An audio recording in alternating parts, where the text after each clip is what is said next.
प्रशासनाच्या ढिसाळ कारभारामुळे नागरिकांचे जीवन धोक्यात। एका जणाने चक्क कंटाळून जलसमाधी घेण्याचा केला प्रयत्न।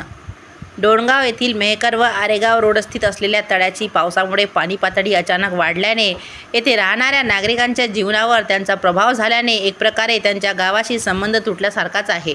दिनांक 26 जूनला स्थानिक प्रशासकीय अधिकारी, ग्रामविकास अधिकारी व तलाठी तसेच सरपंच, ग्रामपंचायत डोणगाव यांच्यासोबत उद्भवलेली ही पूरजन्य परिस्थिती यावर चर्चा भागवत जाधव, भारत मुक्ती मोर्चा राज्य महासचिव यांनी करून दुसऱ्या दिवशी सकाळी सदर तळ्याचा बाहेर विसर्ग करणारा नाल्यांची खोलीकरण करून पाण्याची पातळी कमी करू असे आश्वासन देण्यात आले, परंतु दुसऱ्या दिवशी ही परिस्थिती जैसे थे तशीच आहे। यामुळे स्थानिक रहिवाशांपैकी एका व्यक्तीने चक्क जलसमाधी घेण्याचा प्रयत्न केला असता स्थानिक युवक हुसेन शहा यांनी त्यांना उचलून पाण्याच्या बाहेर काढल्याने अनर्थ टळला। शेवटी काय तर सरकार या गरिबांचा आवाज ऐकून त्यांना न्याय देईल का, असा प्रश्न गावकरी विचारत आहे। महाराष्ट्र न्यूज 24 लाईव्ह प्रतिनिधी भागवत जाधव तसेच मी भाग्यश्री यांच्यासह आपली रजा घेते। भेटूया पुढील बातमी सत्रात। नमस्कार।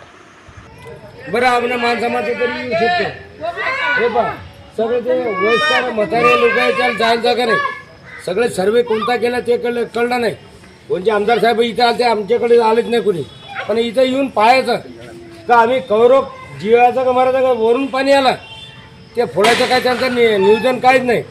सगळं ते येऊन पाहून घ्यायचं काय झालं काय नाही। हे लोक असे काय केले पाण्यामध्ये पहा तुम्ही तिकडं पाण्यामध्ये सगळे लेडीज वगैरे सगळेचे इकडून सगळे नट केले।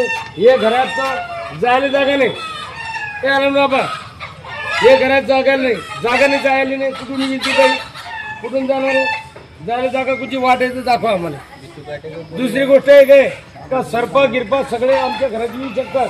दुसरी गोष्ट का बाई आपले मीटर टाईटमध्ये याच्यात आले बंदे घरात करंट येऊ शकते, ते दाखवून द्या काय करायचं। निवेदन दिला आपण उर्दू शाळामध्ये रातभर राहिलो आम्ही, आता आम्ही का घराचा पाय म्हणून तो थांबलो, ते केलं आपण। आता नियोजन पाय सगळे असे कागद घेऊन हिंडा लागले इकडचे। हे म्हातारे कुतारे कुठे जाणार कुठे आहे मला सांगायचं फक्त आहे। शासनाने मला याचं बोलणं आहे का बा इथं काय करता तुम्ही, तिथं खंदायचं नाही, ते खंदायचं नाही, खाली टाकायचं नाही, आमचा पर्याय काढून द्या फक्त, इतकंच निवेदन, बाकी आम्हाला काहीच नाही करायचं।